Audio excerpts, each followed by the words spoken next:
Hey, hello Blocktaners! In this video we will talk about a topic that every crypto enthusiast has heard at least once. However, if you haven't heard it until today, it will be great for you to understand the most important things about staking in the DeFi environment. DeFi staking offers a huge range of opportunities depending on a user's risk tolerance, and it is very ordinary that people feel seduced by the idea of earning passive income by just logging out assets at a certain protocol or the app. In its most specific definition, refers to logging crypto assets into a smart contract in exchange for becoming a validator in a DeFi protocol or a layer 1 blockchain and earning rewards for performing the duties the role or action requires. More broadly, DeFi staking is often used as a collective term for all DeFi activities that require temporary commitment of crypto assets. Among other things, you could stake your tokens in a liquidity pool to provide liquidity, or you could just stake in a protocol's reward pool. While earning interest on your crypto holdings is incredibly attractive, don't forget there are risks involved. There are different types of staking. The purest form of staking involves locking a set amount of crypto assets to become a validator in a proof-of-stake blockchain network. The staking process boils down to an interested party posting a bond or stake to become a network validator, which in turn makes the party eligible for staking rewards. We also have yield farming. The word describes the process of switching between various DeFi staking platforms with cryptocurrency assets in order to optimize rewards.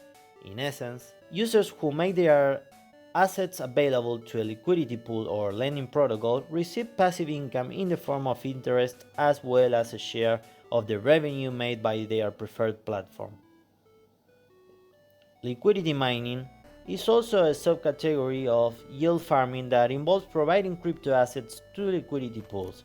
These pools are crucial for enabled trading. You can check our liquidity mining program and watch our videos to earn big IT rewards. Don't forget to visit our leaderboard to see how much rewards our Blocktaners earning. It is important to mention that many DeFi enthusiasts believe that these types of protocols will mean the end of centralized finance as we know it, mainly because of its nature. Decentralized finance is truly open source. The users don't have to give control of their assets to a central authority. Moreover, DeFi plays an amazing role in maintaining anonymity of the users, something that gets missed in CeFi because of the regulatory compliances.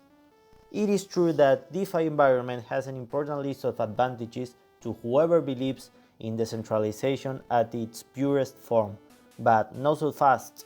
These pros can only be taken after accepting that DeFi involves a certain number of risks. There is, of course, let's call it smart contract risk. A smart contract is an automated, self-executing agreement between parties. It's an algorithm on a blockchain platform that allows transactions to occur without centralized mechanisms. Because DeFi is open source, smart contracts are more vulnerable to cybercriminals than are conventional systems protected by layers of security around a proprietary source. The nature of smart contracts makes them prone to various flaws, logic errors, economic exploits, exploiting mispricing for example, flash loan attacks, bad oracles, and governance risk for contracts with changing parameters. Well, so now let's talk about DeFi exploits examples, because despite how common they are, money lost in crypto rug pulls and hacks is practically never recovered, and in most of the cases the scammers are able to vanish without a trace. So let's talk a little bit about actual example of DeFi protocols being exploited or hacked. So first, let's revisit the pancake bunny phenomenon and its fatal attraction for hackers. The attack took place on May 2021 and occurred at Pancake Bunny, a BSC-powered yield farming aggregator which suffered an exploit that caused its token to fall by almost 100% of its previous value. Pancake Bunny said the hacker involved had used the decentralized exchange PancakeSwap to borrow a huge amount of Binance coin and then manipulated the price of BNB's trading pairs against USDT and Bunny, native token of Pancake Bunny. Flash loan attacks, like the ones suffered by Pancake Bunny, are one of the most common vulnerabilities in the DeFi space, alongside flaws in smart contracts, exit scams, and the manipulation of prior oracles, of course. So, taking this into account, what is a flash loan attack? Well, the term flash loan is used to describe when a borrower accepts a loan without providing collateral. How it is possible, you might be asking? Well, the entire lending and returning process takes place within a single blockchain transaction thanks to the platform's smart contract. In flash loan attacks, a cyber thief takes out a loan from a lending protocol and uses it to manipulate the market in their favor. Cyber criminals also make use of this kind of loans to take advantage of a token's excess supply, using oracles to artificially inflate the price of token, and carrying out trades to reduce the number of tokens in a pool in order to make the price surge. For this to work, the process needs to happen fast, and the debt must be repaid to the protocol in time, otherwise the transaction will reverse. Another famous case is Iron Finance. On June 2021, Iron Finance suffered an incident that resulted in Titan, the governance token that backs the stablecoin Iron, crashing nearly 100%.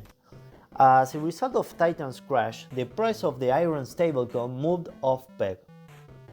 This one is more of a dump. Whales who had large positions in the liquidity pools of Iron Finance began swapping huge amounts of their rewards, quickly affecting the price of Titan and causing others to begin selling off as well. Mark Cuban was a notable investor affected by this drop. This incident was a result of a design flaw. Iron Finance lacked a proper stabilizing mechanism. Without an adequate mechanism in place, when the Titan token started collapsing, the prices provided by the price feed oracle were delayed, and the gap between these prices and real-time data made arbitraging unprofitable. Because Iron Finance had relied on arbitrage users to help stabilize the price of Iron, when arbitrage was no longer profitable, the issue escalated. Well, every stablecoin needs a mechanism of protection for such fluctuations. In Iron's sense, their only mechanism was assuming that arbitrage users would buy cheap Iron from the market when the price dips and thus redeem it for USDC plus Titan and then sell Titan for profit. Iron Finance published a post-mortem on the incident, which failed to mention the lack of a stabilizing mechanism. The DeFi bank run resulted in Iron Finance losing more than $2 billion in the total value locked (TVL) in the protocol, dropping from $2.18 billion locked to less than $10.5 million. Having explained the Iron Finance incident, it is also relevant to mention the Meerkat Finance exploit. A day after going online in March 2021, Meerkat Finance, a yield farming technology on Binance Smart Chain, reportedly had its smart contract vault assaulted. A loss of around 13 million USD and 73,000 BNB was caused by the attack. When it was discovered that the alleged hacker had altered the vault's business logic in order to withdraw these assets, questions about the attack arose. Users speculated that there may have been a rug pull or deliberate code fault to steal money from users when Meerkat's website and Twitter account were both shut down. But wait a minute, we have been talking about hacks, exploits, flash loans. What does DeFi rug pulls stand for then? Well, in the DeFi community, a rug pull usually happens at the launch of a protocol token on a DEX like Uniswap, along with a major cryptocurrency like ETH. Then, typically, anonymous team members actively chase retail liquidity suppliers known as shield farmers on social media by promising an absurdly high annual percentage yield (APY). The developer, who has complete control over the contract, abruptly removes all the money from the liquidity pool and vanishes with it, bringing the price of the token to zero as soon as enough money has been locked into the smart contract. Now that you have learned about how wide the DeFi environment can be, would you agree with the statement that says DeFi will overtake CeFi? It is obvious that both sides of the coin have pros and cons, and at the end of the day, it's up to a very personal decision on what risks a user is willing to take.